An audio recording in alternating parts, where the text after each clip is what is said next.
Namaku Intan. Aku bukan siapa-siapa. Hanya seorang gadis desa yang ingin membantu orang tua dan mencari hidup yang lebih baik di kota. Tapi aku tak pernah tahu, tempat yang kusebut rumah majikan itu justru akan menjadi neraka yang membunuhku perlahan. Bukan dengan pisau, tapi dengan hinaan, pukulan, dan kelaparan yang tak pernah berakhir. Setiap hari aku menjerit dalam diam. Setiap malam aku menangis tanpa suara. Tidak ada yang tahu, tidak ada yang peduli. Sampai suatu malam keajaiban datang dari balik pagar. Inilah kisahku. Kisah nyata seorang pembantu rumah tangga yang nyaris mati disiksa majikan di Batam. Jika kamu sedang menonton ini, tolong jangan berpaling. Dengarkan kisahku. Karena bisa jadi ada Intan lain di sekitarmu yang sedang menunggu untuk diselamatkan. Assalamualaikum warahmatullahi wabarakatuh sahabat semuanya. Sebelum cerita ini dimulai, mari tuliskan di kolom komentar dari mana saja sahabat menonton cerita ini. Semoga yang subscribe channel Nindra Story, kami doakan agar dimudahkan segala urusannya, dilapangkan rezekinya, disehatkan badannya, dan dikabulkan segala hajat dunia akhirat oleh Allah Subhanahu wa Ta'ala. Amin ya Robbal 'Alamin. Sekarang, mari kita lanjut cerita ini dan tonton hingga akhir ceritanya ya. Namaku Intan. Aku lahir dan besar di sebuah desa kecil di Sumba Timur. Jauh dari keramaian kota, jauh dari sorotan dunia. Di sanalah aku tumbuh bersama ayah dan ibu yang sederhana, yang bekerja keras di ladang setiap hari agar kami bisa makan dan bertahan hidup. Setiap pagi, aku bangun dengan suara ayam berkokok dan bau tanah basah yang baru disiram embun. Aku membantu ibu menimba air dari sumur, mencuci pakaian, dan sesekali memasak nasi jagung untuk kami sekeluarga.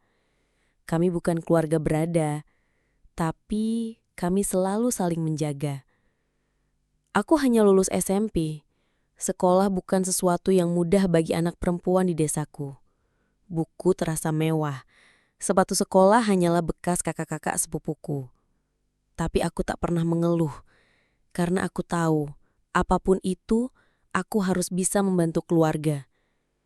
Ibu sering sakit-sakitan, dan ayah sudah tua dan lambat tenaganya.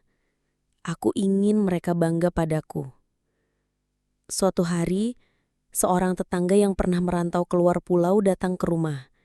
Ia bilang ada pekerjaan bagus di Batam, jadi asisten rumah tangga. Gajinya katanya lumayan, bisa sampai 2 juta sebulan. Katanya makan ditanggung, tinggal juga ditanggung. Aku hanya perlu kerja dan patuh. Waktu itu, kupikir ini kesempatan. Kesempatan yang tak datang 2 kali. Aku pandangi ibu yang duduk memeluk lututnya di sudut dapur, batuk-batuk karena asap kayu bakar. Aku pandangi ayah yang sudah tak bisa mengangkat karung hasil panen sendiri. Dan aku tahu, aku harus pergi demi mereka. Malam sebelum keberangkatan, aku tak bisa tidur.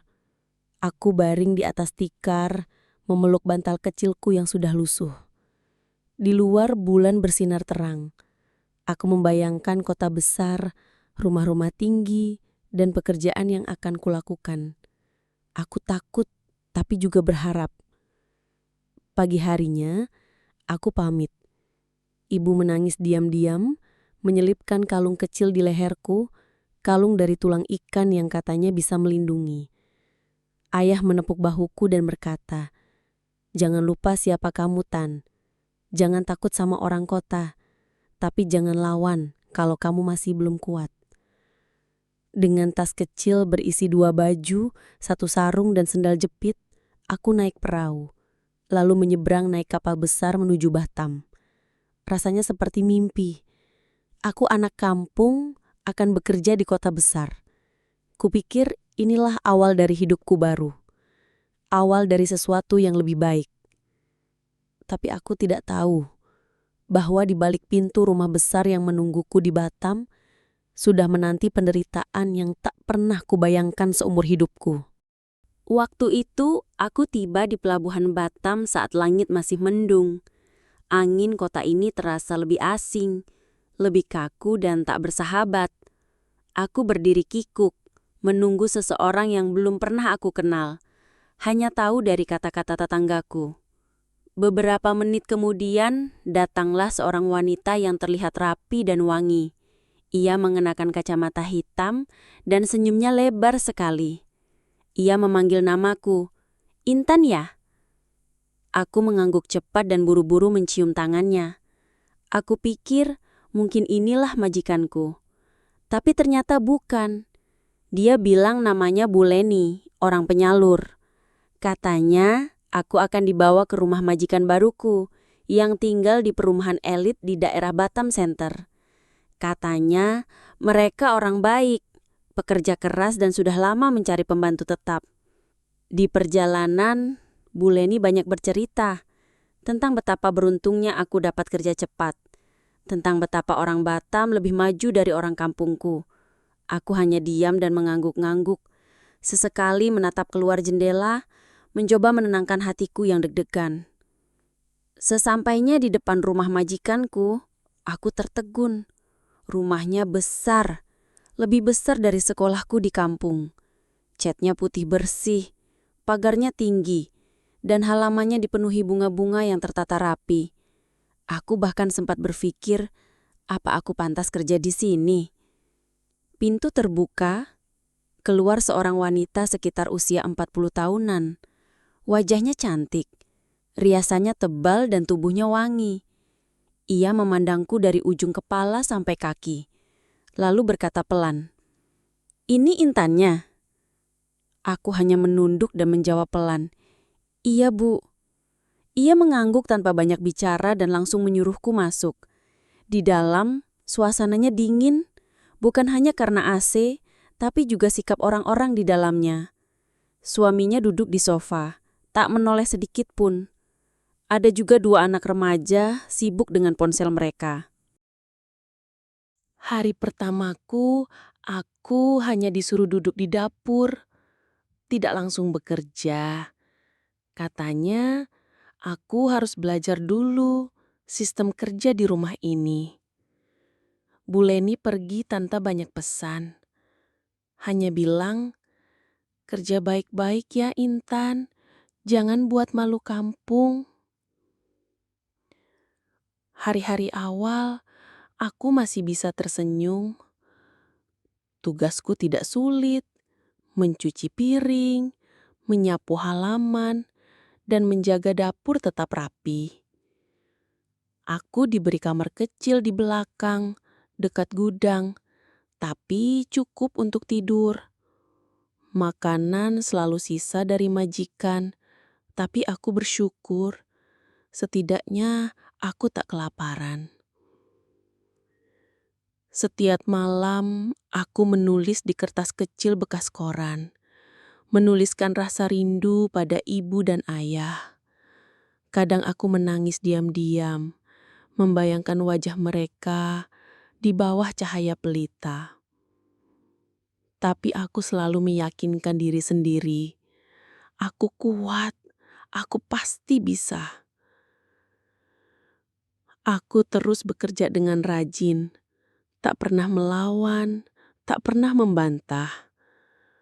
Aku pikir kalau aku patuh, kalau aku setia, mereka akan menganggapku bagian dari keluarga.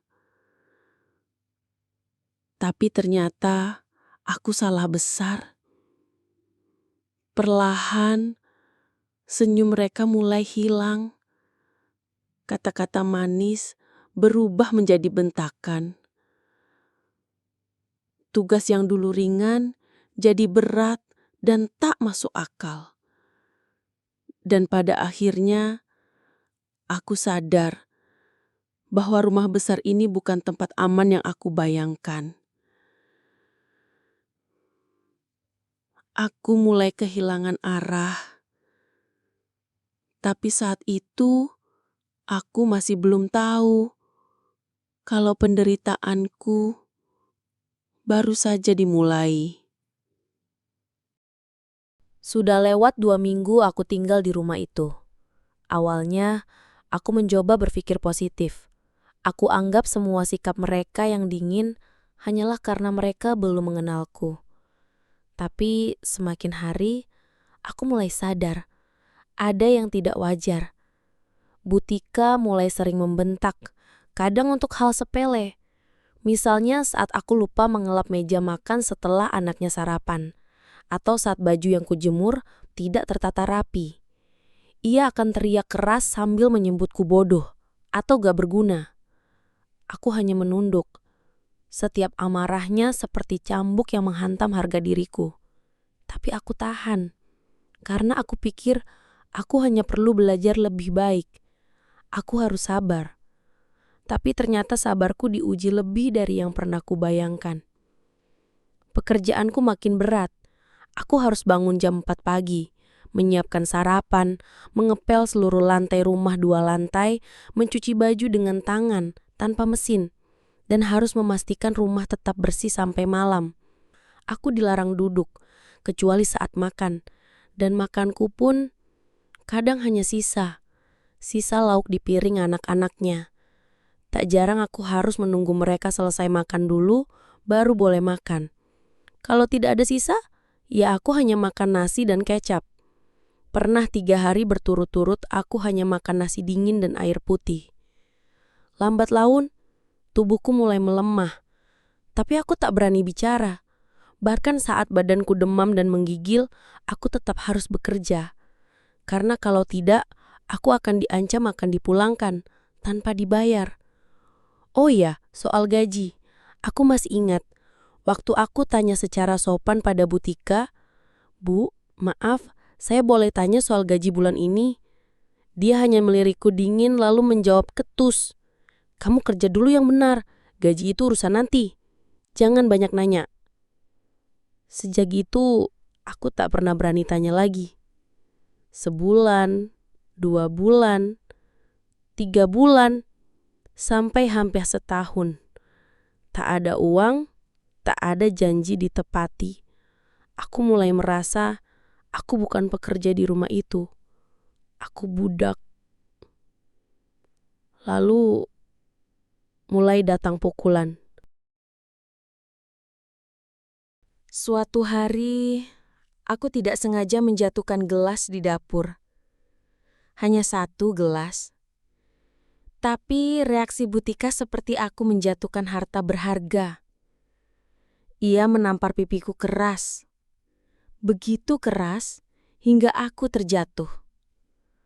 Aku menangis. Bukan hanya karena sakit, tapi karena perasaanku hancur. Aku hanya ingin minta maaf, tapi bibirku gemetar.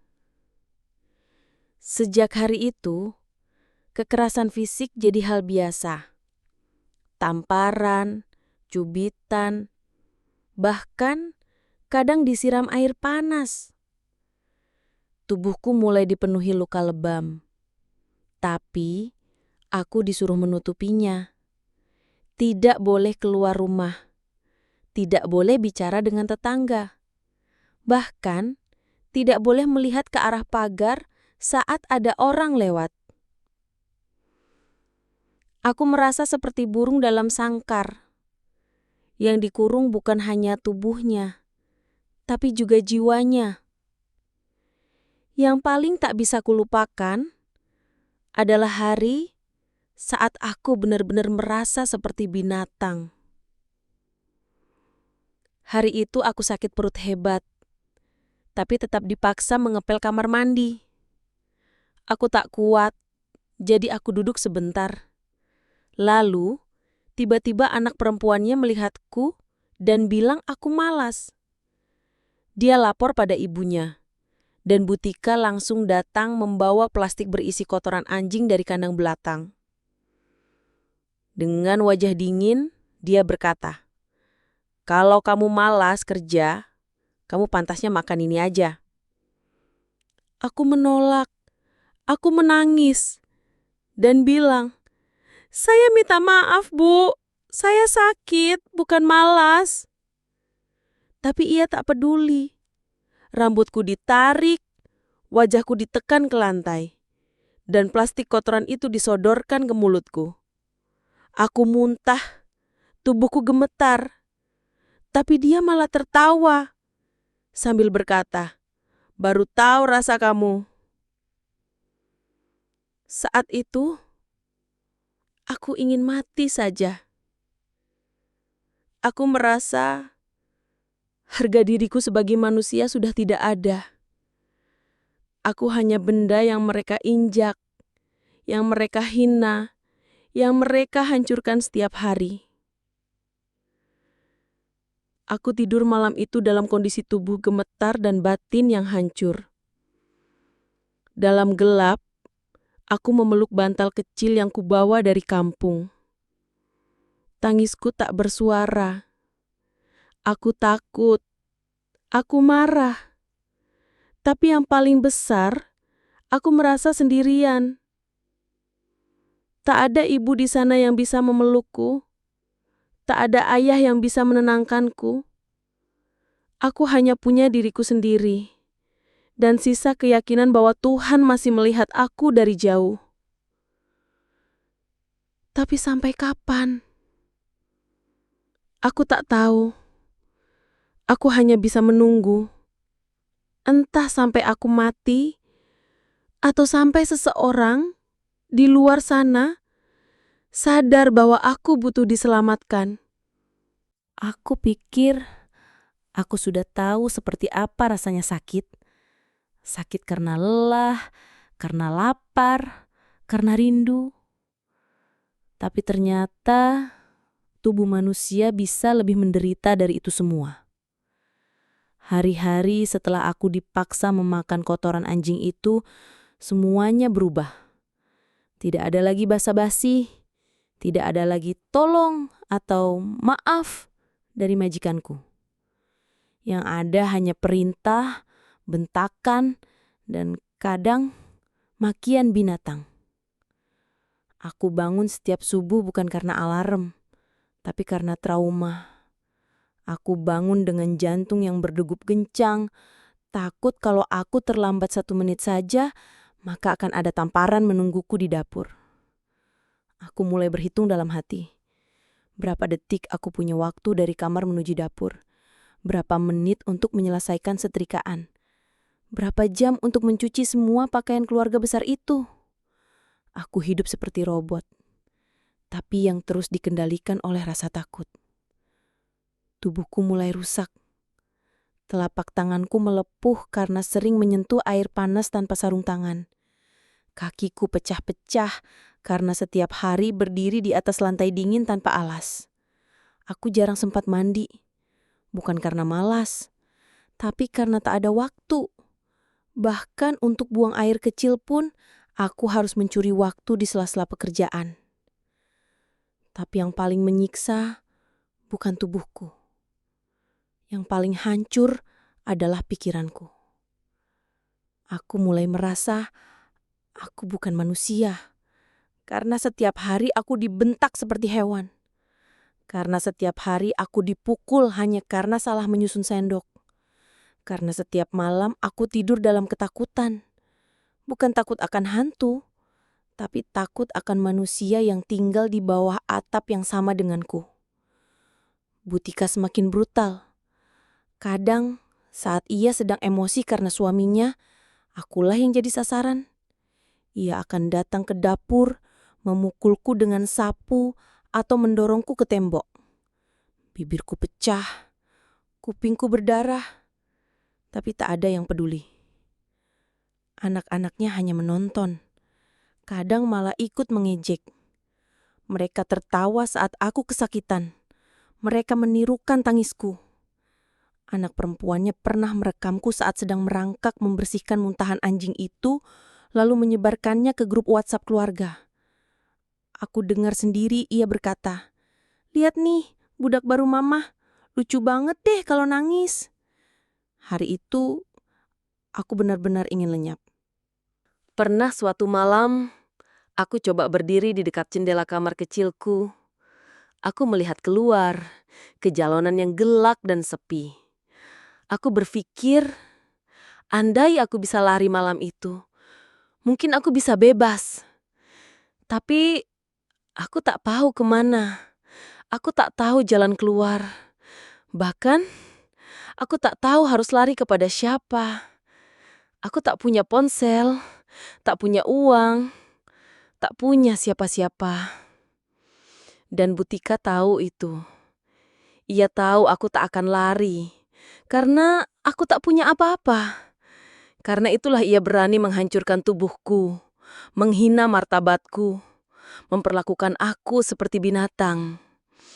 Satu kali, aku sempat pingsan di kamar mandi. Tubuhku terlalu lemah karena tak makan sejak pagi. Aku terbangun dengan wajah ditampar dan kaki ditendang. Butika berkata, "Kalau kamu mau mati, jangan di rumah saya. Bikin rugi aja. Nanti siapa yang bersihin rumah ini?" Aku hanya bisa menangis dalam hati. Bahkan untuk mati pun, aku tidak diberi harga. Setiap malam sebelum tidur, aku berbicara sendiri. Kadang aku berbisik ke tembok, ke langit-langit kamar kecilku. "Tuhan, kalau Kau masih ada, tunjukkan padaku bahwa aku belum dilupakan." Aku mulai kehilangan waktu. Hari terasa sama semua, gelap dan panjang. Aku tak tahu lagi apakah ini hari Senin atau Jumat. Aku hanya tahu bahwa setiap hari aku harus bertahan. Walau harus menyeret tubuhku yang remuk, walau harus menelan rasa malu yang terus dipaksa. Aku pernah tanya dalam hati, apa salahku? Apa aku seburuk itu? Apa aku pantas dipukul hanya karena salah menaruh handuk? Apa aku pantas dihina hanya karena berasal dari desa? Apa aku pantas diludahi hanya karena aku diam? Kadang aku rindu bau kampungku, rindu suara ibu yang memanggilku dari dapur, rindu kucing peliharaanku yang biasa tidur di kakiku. Tapi semua kenangan itu terasa jauh, seperti mimpi yang tak lagi bisa kusentuh. Aku hanya bisa memeluk tubuhku sendiri, membungkus luka dengan doa yang patah. Karena tak ada pelukan dari siapapun di sini.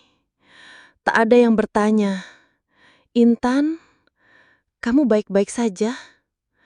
Dan mungkin tak akan pernah ada. Tapi aku tetap bertahan. Karena dalam sisa-sisa hatiku yang hancur, aku masih percaya masih ada dunia di luar sana. Dunia yang lebih adil, dunia di mana aku bisa bebas berdiri tanpa takut. Dunia di mana aku bisa bicara tanpa dibungkam. Dunia di mana aku bisa hidup sebagai manusia. Aku hanya harus bertahan. Satu hari lagi, lalu satu hari lagi, lalu satu hari lagi. Sampai Tuhan akhirnya menjawab bahwa aku memang tidak dilahirkan hanya untuk disiksa. Aku tidak tahu pasti sudah berapa lama aku tinggal di rumah itu. Tapi yang jelas, waktu di sana tidak lagi kuukur dengan kalender. Hari-hari tidak lagi dibedakan oleh nama. Tidak ada lagi hari Senin, tidak ada Minggu, tidak ada pagi yang dinanti, dan tidak ada malam yang dinikmati. Waktu menjadi penjara paling kejam setelah manusia. Aku hidup hanya untuk menjalani hari, seperti air yang menetes di wastafel tua, pelan, sepi, dan tak ada yang peduli kapan ia akan habis. Setiap kali aku membuka mata di pagi hari, bukan rasa syukur yang muncul, tapi rasa cemas. Aku selalu bertanya pada diriku sendiri, hari ini, apalagi yang akan terjadi padaku? Siapa yang akan marah hari ini? Apa aku akan disuruh makan sabun atau ditendang karena salah melipat handuk? Tubuhku kurus, sangat kurus. Tulang-tulangku menonjol, kulitku mulai bersisik karena jarang mandi. Aku tak pernah diberi sabun mandi, apalagi lotion. Bahkan pembalut pun tak disediakan saat aku datang bulan. Aku hanya memakai kain bekas pel yang sudah kusuci berkali-kali. Bau darah, bercampur luka, bercampur diamku yang lama-lama membusuk dalam hati. Lama-lama aku berhenti merasa sakit. Bukan karena aku kuat, tapi karena rasa sakit itu sudah jadi teman. Luka-luka itu bukan lagi tamu, tapi penghuni tetap di tubuhku. Lebam di paha, memar di lengan, bengkak di kaki, semuanya menjadi bagian dari aku. Aku hidup berdampingan dengan rasa nyeri. Yang lebih sakit adalah saat aku mulai berhenti berharap. Dulu aku masih suka membayangkan bisa pulang. Aku membayangkan duduk di bawah pohon asam depan rumah. Ibu menyuapku nasi jagung. Ayah membetulkan jaring ikan di samping. Tapi semakin lama, bayangan itu kabur dan akhirnya hilang. Karena makin hari aku sadar tak ada yang mencariku. Tak ada yang tahu keadaanku. Bahkan mungkin kampungku sudah lupa aku pernah ada. Aku dikirim pergi tanpa nomor telepon, tanpa alamat pasti, hanya berdasarkan kepercayaan pada calo dan janji yang tak pernah benar. Majikanku, Butika, semakin kejam dari hari ke hari. Makin aku diam, makin ia merasa berkuasa. Kadang dia menyuruhku menyikat lantai kamar mandi pakai sikat gigi tanpa sarung tangan. Kadang dia menyuruhku mencuci pakaian dalam anaknya yang sudah haid, lalu harus dikeringkan dengan tangan, bukan mesin. Pernah aku diberi makan nasi basi, dan saat aku muntah, aku dituduh membuang rejeki. Suaminya, Pak Rudi, jarang bicara padaku, tapi sorot matanya tajam. Kadang dia berdiri terlalu dekat saat aku mengepel. Matanya menyapu tubuhku seperti tak pantas aku menjadi manusia. Aku belajar menghindari ruangan tempat dia ada. Tapi satu kali, dia sempat berkata padaku dengan suara rendah, "Kamu jangan bikin masalah ya. Kamu di sini cuma numpang hidup. Gak ada yang peduli kalau kamu hilang." Kata-katanya menusuk lebih dalam dari pukulan. Karena saat itu, aku sadar mereka tahu bahwa nyawaku tak ada harganya. Setiap malam aku tidur di atas kasur tipis tanpa selimut. Kamar itu pengap, tanpa jendela. Aku tak pernah tahu seperti apa matahari pagi, karena semua jendela di rumah itu tertutup tirai tebal.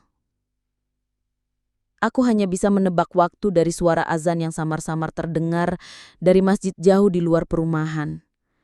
Azan subuh berarti waktunya bangun. Azan maghrib berarti aku harus siap-siap kembali ke kamar. Bukan untuk istirahat, tapi untuk menangis dalam diam. Setahun lebih aku di sana, dan tak sekalipun aku menerima gaji. 1 rupiah pun tidak. Saat aku tanyakan, Butika bilang, "Kamu masih utang, Tan. Biaya kamu dibawa ke sini, makan, tempat tinggal, semua kami tanggung. Kalau kamu pergi sekarang, kamu bawa dosa." Aku hanya bisa menunduk, karena aku tahu melawan hanya membuatku semakin dihancurkan. Pernah satu kali aku berani bicara sedikit lebih keras saat aku kelelahan karena disuruh menyetrika baju sampai jam 1 malam. Aku bilang, "Maaf Bu, saya pusing. Boleh saya istirahat sebentar?" Apa yang terjadi setelahnya tidak akan pernah kulupa. Aku ditarik ke halaman belakang. Rambutku dijambak dan wajahku dicelupkan ke ember bekas air pel. Aku meronta, Tapi Butika menekan leherku. Dia berkata, "Kamu pikir kamu siapa? Pembantu sok-sokan sakit. Di sini kamu kerja, bukan jadi ratu." Aku tersedak. Air masuk ke hidungku. Napasku sesak. Aku pikir aku akan mati. Tapi aku tetap hidup. Entah kenapa. Mungkin Tuhan belum mengizinkan aku mati. Mungkin karena Tuhan ingin aku melihat sesuatu nanti. Sesuatu yang akan mengubah semuanya. Karena tak lama setelah itu, datanglah harapan. Bukan dari dalam rumah itu, tapi dari luar. Dari mereka yang diam-diam memperhatikan. Dari tetangga yang mungkin melihat wajahku lewat jendela dapur. Dari seseorang yang diam-diam mendengar jeritanku di malam hari. Tapi itu masih nanti. Saat ini aku masih berada dalam neraka. Dan neraka itu bukan api, bukan darah, tapi sunyi dan sepi dan luka yang terus-menerus kau simpan tanpa tahu kapan kau boleh menangis keras. Aku belajar menjadi hantu dari diriku sendiri. Karena di rumah itu, aku hanya bayangan. Bayangan yang tak bernama, yang tak dihitung, yang hanya ada untuk diperas, dipukul, dan dibungkam. Tapi aku bersumpah, dalam diamku aku berdoa, dalam lukaku aku berteriak, dalam bisu aku masih hidup, dan selama aku masih hidup, aku masih punya harapan. Meskipun kecil, meskipun hampir mati, aku tunggu saatnya. Saat aku bisa keluar dari pintu rumah itu dan tidak menoleh lagi. Aku sudah tidak tahu lagi bagaimana rasanya tertawa. Bahkan tersenyum pun rasanya seperti hal asing. Di rumah itu, aku hanya hidup karena jantungku belum berhenti. Tapi batinku sudah lama mati. Hari-hari berjalan seperti biasa. Kesakitan menjadi rutinitas. Luka jadi pakaian. Tapi yang paling menyakitkan bukan tamparan, bukan tendangan, bukan caci maki. Yang paling menyakitkan adalah dilupakan. Aku merasa seperti tak ada di dunia ini. Sampai satu hari, ada sesuatu yang berbeda. Aku sedang menyapu halaman belakang. Mataku mengarah ke sela pagar rumah. Dari sana, aku melihat seorang ibu tetangga berdiri diam sambil menatap ke arahku. Wajahnya penuh tanya. Tapi saat aku balas menatap, dia buru-buru berpaling. Kupikir dia hanya ingin tahu, lalu lupa. Seperti kebanyakan orang. Tapi beberapa hari kemudian, dia lewat lagi. Lalu dia berbisik, "Kamu baik-baik aja, Nak?" Suaranya lembut, tapi aku hanya bisa mengangguk pelan, walau sebenarnya ingin berteriak dan menangis. Aku takut ketahuan bicara dengan orang luar. Aku tahu apa risikonya. Kalau majikanku tahu, aku pasti akan dihukum habis-habisan. Tapi benih harapan kecil itu sudah tertanam di dadaku. Dan seperti pelan-pelan angin meniup bara, harapan itu mulai menyala. Hari berikutnya, saat aku menyiram tanaman depan rumah, aku mendengar anak kecil tetangga berkata, "Itu Mbak yang suka nangis malam-malam, Ma." Hatiku mencelos. Ternyata suaraku selama ini didengar. Ternyata malam-malamku yang penuh tangis tak sepenuhnya sunyi. Aku tidak tahu siapa yang memulainya. Tapi satu malam, aku terbangun oleh suara keras di depan rumah. Suara orang mengetuk pagar, lalu suara pria dan wanita berbicara keras. Lalu suara langkah-langkah masuk ke dalam. Aku duduk di pojok kamar sempitku. Tubuhku gemetar. Aku takut. Aku kira ini akan jadi malam terakhirku di dunia. Aku tak tahu apa yang sedang terjadi. Lalu terdengar suara yang tak pernah kudengar selama ini. tegas, berwibawa, dan menyebut namaku. "Mana Intan? Kami datang untuk menyelamatkan dia." Hatiku berhenti berdetak. Aku pikir aku sedang bermimpi. Langkah kaki mendekat. Pintu dibuka paksa, dan di depan mataku berdiri 2 orang perempuan berbaju rapi dan 1 petugas berseragam. Mata mereka menatapku seperti manusia, bukan seperti binatang, bukan seperti budak.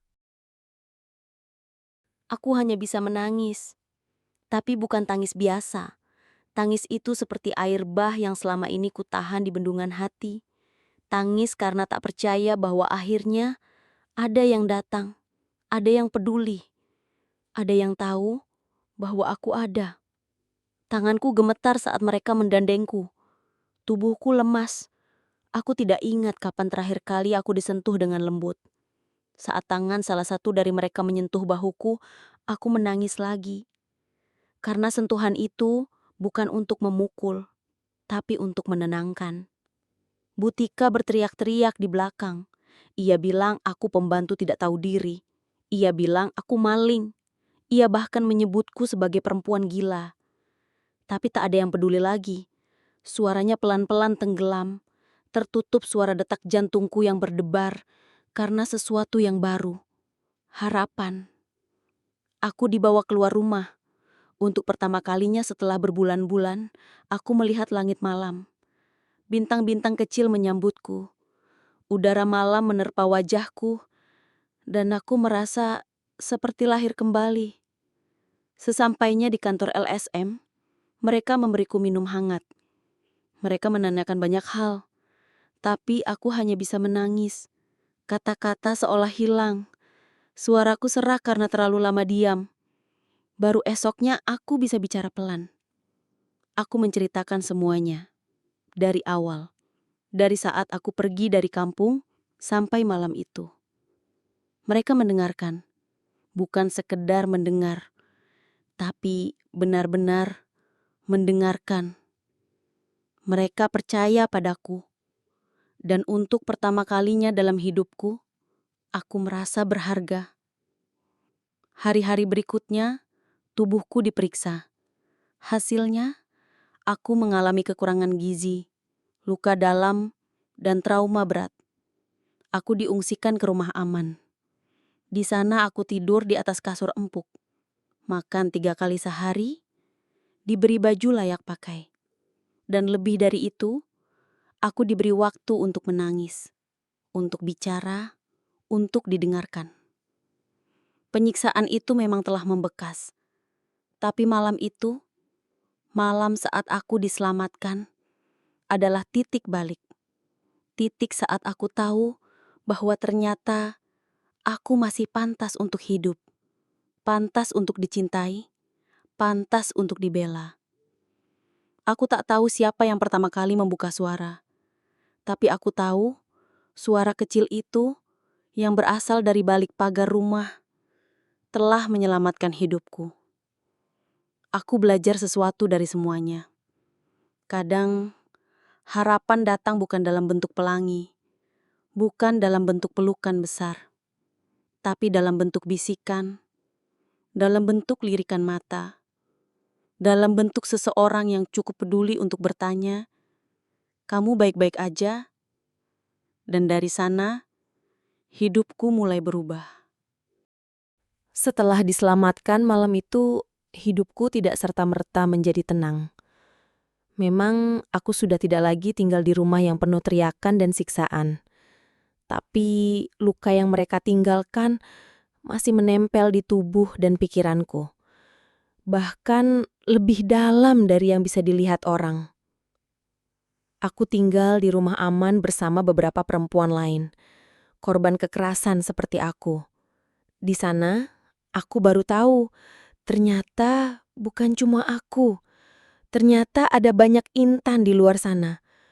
Banyak yang terjebak dalam mimpi buruk yang sama, hanya dengan wajah berbeda dan pelaku berbeda. Kami saling mendengarkan cerita. Kami saling memeluk dalam tangis yang tak bisa dijelaskan dengan kata. Dan di situ aku belajar Aku tidak sendiri. Tapi hari-hariku belum usai. Karena setelah tubuhku selamat, aku harus menyelamatkan yang lainnya. Harga diriku. LSM tempatku ditampung membantuku membuat laporan ke polisi. Semua luka difoto, semua detail ditulis ulang. Aku diminta mengingat hal-hal yang bahkan ingin kulupakan. Tentang setiap tamparan, tendangan, makian, tentang kotoran yang dipaksa dimakan, tentang air pel yang dicekokkan ke tenggorokan. Semua itu harus aku ulang dengan suara yang kini pelan tapi tegas. Awalnya aku takut kalau semua akan berakhir sia-sia. Tapi ku ingat kembali kata ibu saat aku kecil. Kalau kamu diperlakukan tidak adil, jangan diam. Karena diam artinya kamu mengizinkannya terjadi. Jadi, aku bicara. Media mulai tahu soal kasusku. Wartawan datang. Wajahku muncul di televisi. Tapi tidak semuanya menyambut dengan baik. Ada yang mempertanyakan ceritaku. Ada yang bilang, pembantu kadang lebay. Bahkan ada yang berkata, siapa suruh kerja jauh-jauh kalau nggak siap sengsara? Komentar-komentar itu menusuk. Tapi aku bertahan. Karena bukan untuk mereka aku bicara. Tapi untuk diriku sendiri dan untuk perempuan lain yang mungkin sedang di dalam neraka yang sama. Proses hukum pun dimulai. Butika dan suaminya ditangkap. Di pengadilan, aku duduk sebagai saksi. Tanganku dingin. Suara dalam hatiku gemetar. Tapi mulutku tetap bicara. Aku melihat langsung perempuan yang selama ini menyiksaku duduk di kursi terdakwa. Wajahnya masih sama, dingin, sombong. Tapi kali ini, ia tak bisa berteriak padaku. Karena sekarang aku punya suara. Dan suara itu didengar. Jaksa membacakan daftar panjang kekejaman yang kulalui. Foto-foto luka ditampilkan. Videoku di dapur diam-diam direkam oleh tetangga yang curiga jadi bukti kuat. Semua jadi nyata. Semua orang kini tahu apa yang terjadi di balik pagar tinggi rumah mereka. Ada momen di ruang sidang yang takkan pernah kulupa. Saat hakim bertanya padaku, apa kamu ingin memberi permintaan maaf atau pesan pada terdakwa?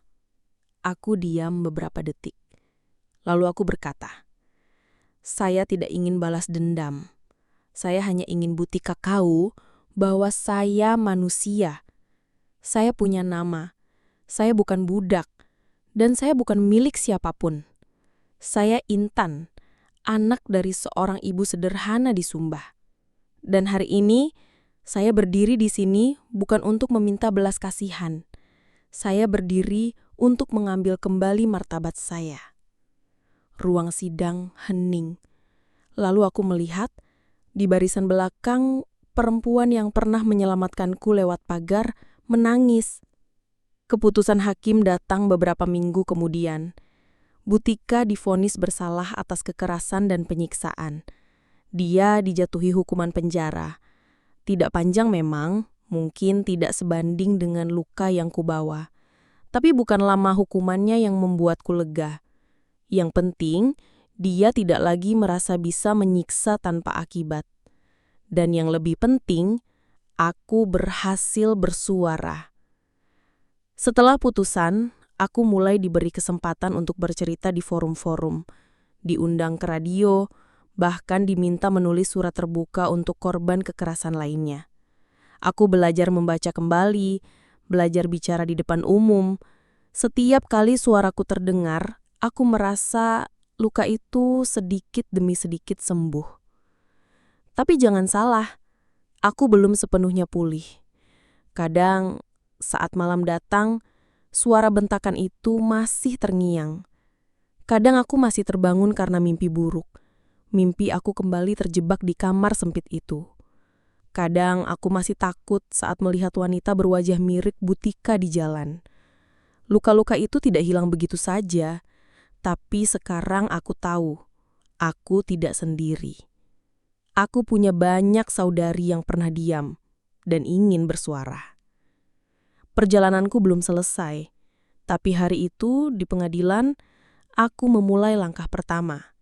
Bukan sebagai pembantu yang disiksa, tapi sebagai perempuan yang bertahan, yang luka tapi tidak patah, yang hancur tapi tidak hilang, yang pernah dibungkam tapi kini memilih untuk melawan. Sudah lebih dari setahun sejak aku keluar dari rumah itu. Rumah yang pernah menjadi penjaraku. Rumah yang menyisakan luka lebih dalam dari yang bisa dijahit oleh waktu. Kini aku tinggal di tempat baru. Sebuah rumah perlindungan yang juga menjadi tempat belajar. Di sini aku bukan hanya Intan yang selamat, tapi Intan yang sedang belajar kembali menjadi manusia seutuhnya. Setiap pagi aku bangun tanpa teriakan, tanpa ketakutan. Aku bisa melihat langit dari jendela kamarku, bisa minum teh hangat sambil duduk tanpa harus mencuri waktu di sela-sela pekerjaan. Dan yang paling sederhana, tapi paling membahagiakan, aku bisa tersenyum tanpa rasa takut dipukul setelahnya. Aku belajar banyak hal di sini. Belajar baca tulis ulang, belajar komputer, belajar bicara di depan umum, bahkan belajar mendongeng untuk anak-anak. Karena sekarang aku tahu bahwa suaraku berharga. Aku mulai menulis tentang luka-luka yang pernah kudiamkan, tentang malam-malam panjang tanpa pelukan, tentang rasa lapar, rasa hina dan rasa marah yang perlahan berubah menjadi daya. Karena aku percaya, saat luka tak bisa dihapus, maka luka itu harus dibagikan. Bukan untuk menyebar duka, tapi agar yang pernah dilukai tahu, mereka tak sendiri. Kadang aku masih berpikir soal kampung halamanku. Aku rindu ibu, rindu ayah, tapi aku belum pulang. Bukan karena malu, tapi karena aku belum siap menunjukkan wajah yang berbeda ini. Aku ingin pulang suatu hari, bukan sebagai Intan yang disiksa, tapi sebagai Intan yang bangkit. Aku ingin berdiri di depan rumahku, membawa cerita. Cerita bahwa sekalipun aku dibungkam, aku tidak hilang. Sekalipun aku disiksa, aku tidak hancur. Karena ada satu hal yang mereka tidak bisa ambil dariku. Kemampuanku untuk bertahan. Beberapa waktu lalu, aku diminta mendampingi kasus baru. Seorang anak perempuan dari Flores mengalami hal serupa. Ketika aku menatap matanya yang ketakutan, aku melihat diriku di masa lalu. Dan saat aku menggenggam tangannya, aku tahu. Aku tidak lagi bicara untuk diriku sendiri, tapi untuk banyak perempuan yang pernah dibungkam. Aku bukan siapa-siapa, tidak punya gelar, tidak punya nama besar. Tapi aku punya pengalaman dan suara yang tak lagi bisa dikurung. Kini setiap kali aku berkaca, aku tidak lagi melihat gadis kecil yang takut. Aku melihat perempuan muda yang luka-lukanya telah membentuknya menjadi lebih kuat dari baja. Aku tahu, hidup tak akan selalu mudah. Tapi aku tidak lagi takut, karena aku tahu siapa diriku. Aku tahu apa yang pantas kuterima. Dan aku tahu, aku layak bahagia. Untuk kalian yang mendengarkan kisahku hari ini, kalau kau merasa dunia menelantarkanmu, kalau kau merasa tak ada yang percaya padamu, kalau kau merasa tak punya suara, ingatlah kau masih hidup. Dan selama kau hidup, harapan itu masih ada. Sekecil apapun, sepelan apapun, ia ada dan ia nyata. Aku adalah buktinya. Namaku Intan. Aku bukan hanya penyintas, tapi perempuan yang bangkit dari neraka dan kini belajar kembali berjalan di atas tanah yang nyata dengan kepala tegak dan hati yang tidak lagi gemetar. Dan untuk siapapun di luar sana yang pernah merasa sepertiku, ketahuilah, kamu tidak sendiri.